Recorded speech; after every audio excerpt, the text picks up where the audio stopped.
नमस्ते दोस्तों, स्वागत है आपका एक और नए वीडियो में। और आज हम बात करेंगे वेडनेसडे के सीजन 2 के एपिसोड नंबर 3 के बारे में। अगर आपको पहले 2 एपिसोड का एक्सप्लेनेशन देखना है तो पिन कमेंट और डिस्क्रिप्शन वाले लिंक्स पर क्लिक करिए। तो चलिए शुरू करते हैं। एपिसोड 3 शुरू होता है और हम देखते हैं कि थिंग की एकदम प्रीमियम वाली मसाज हो रही है। ये एक तरह का लेट गिफ्ट है एडम्स फैमिली का थिंग का बर्थडे भूलने के लिए।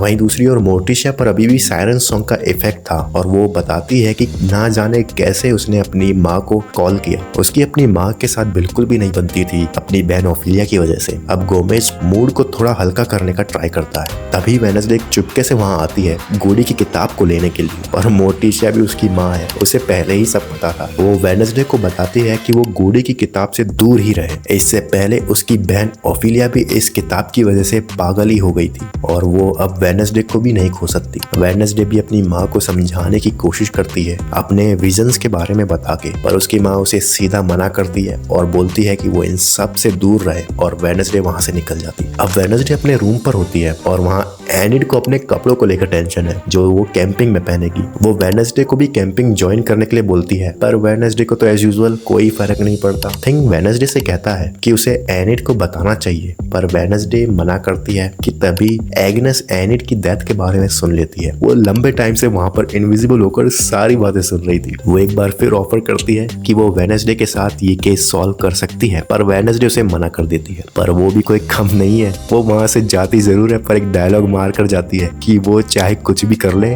उससे पीछा नहीं छुड़ा पाएगी। अब हम देखते हैं कि स्लर्पी वापस बी हाउस आ गया है और उसका दिमाग अपने आप ग्रो हो रहा था और स्लर्पी की बॉडी भी अब धीरे धीरे ठीक हो रही थी। यूजिन को ये टेंशन है कि वो इसे खुला छोड़कर कैंपिंग के लिए नहीं जा सकते, पर पग्सली कहता है कि उसने सब कुछ सेट कर रखा है। भाई पग्सली अगर कह रहा है तो टेंशन की बात तो है। अब हम देखते हैं कि वेडनेसडे गैल्पिन के फ्यूनरल में आई है। वहाँ पर उसे शेरिफ और डॉक्टर फेयरबर्न भी मिलते हैं। यहाँ पर डॉक्टर फेयरबर्न वेडनेसडे को बताते हैं कि गैल्पिन 1-2 बार टाइलर से मिलने विलो हिल आए थे, पर तब टाइलर बहुत ही ज्यादा गुस्सा हो गया था। वेडनेसडे उनसे एवियन के बारे में भी पूछती है और वो बताती हैं कि विलो हिल में कोई भी एवियन नहीं है। अब वो दोनों वहाँ से निकल जाते हैं और हम देखते हैं कि वो गुंडी वाली रेवन यहाँ भी वेडनेसडे पर नजर रख रही है। अब हम देखते हैं बियांका को, जिसने सीक्रेटली एक होटल में अपनी माँ को छुपा रखा था। एक्चुअली में उसकी माँ और सेकंड फादर की जो कंपनी थी वहां पर फ्रॉड के चलते रेड पड़ी थी और उसके फादर रेड के बाद से ही गायब थे, इसीलिए उसने अपनी माँ को भी यहाँ छुपा रखा था। अब वेडनेसडे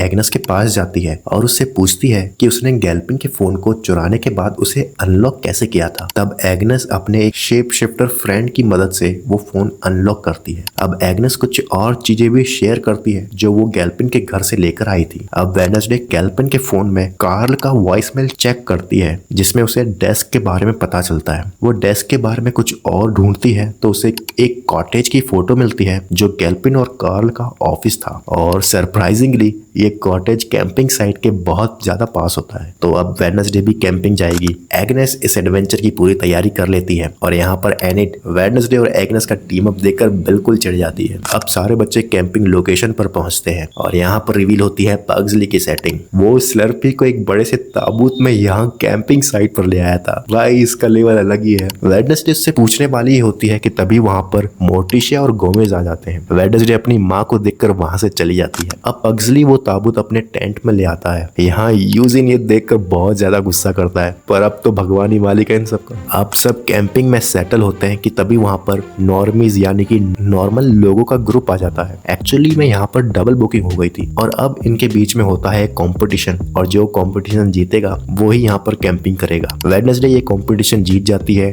और कैडेट काफी गुस्सा होता है और वो रात में एक बार फिर से हमला करने का प्लान बनाता है। अब वेडनेसडे गैल्पिन के कॉटेज में जाती है जहाँ उसे कुछ मरे हुए आउटकास्ट के पेपर कटिंग्स मिलती है और एक चार्ट मिलता है जो लोइस से कनेक्ट होता है। अब वेडनेसडे सोचती है कि उसे जल्दी से जल्दी गूडी की किताब चाहिए। यहाँ पर एजेक्स फाइनली एनिड को कन्फ्रंट करता है और वो दोनों फाइनली ब्रेकअप कर लेते हैं। अब रात में नॉर्मी कैडेट कैंप पर हमला करते हैं पर उनके लीडर को स्लर्पी चट कर जाता है और हम देखते हैं कि स्लर्पी जैसे जैसे लोगों को खा रहा है वो ठीक होता जा रहा है। स्लर्पी टेंट से निकल जाता है और पग्सली और यूजिन वहां पर आकर देखते हैं कि स्लर्पी गायब है। और यहाँ पर एग्नेस भी होती है जो पग्सली पर नजर रख रही थी वेडनेसडे के कहने पर। अब वेडनेसडे अपनी माँ के पास जाती है गूडी की किताब मांगने, पर वो उसे मना कर देती है। अब वेडनेसडे अपनी माँ को एक डुएल के लिए चैलेंज करती है इस शर्त पर कि अगर वो जीती तो उन्हें गूडी की किताब उसे देनी होगी। वो दोनों स्वॉर्ड फाइट करते हैं और वहीं दूसरी ओर स्लर्पी गोमेज को मारने ही वाला होता है कि पग्सली अपनी इलेक्ट्रिसिटी वाली पावर से उसे दूर फेंक देता है। यहाँ मोर्टिशिया वेडनेसडे को स्वॉर्ड फाइट में हरा देती है और कहती है कि अब वो उसे गूडी की किताब नहीं देगी। तभी वेडनेसडे भी अपनी माँ को स्लर्पी के अटैक से बचाती है। अब पुलिस वहाँ आ जाती है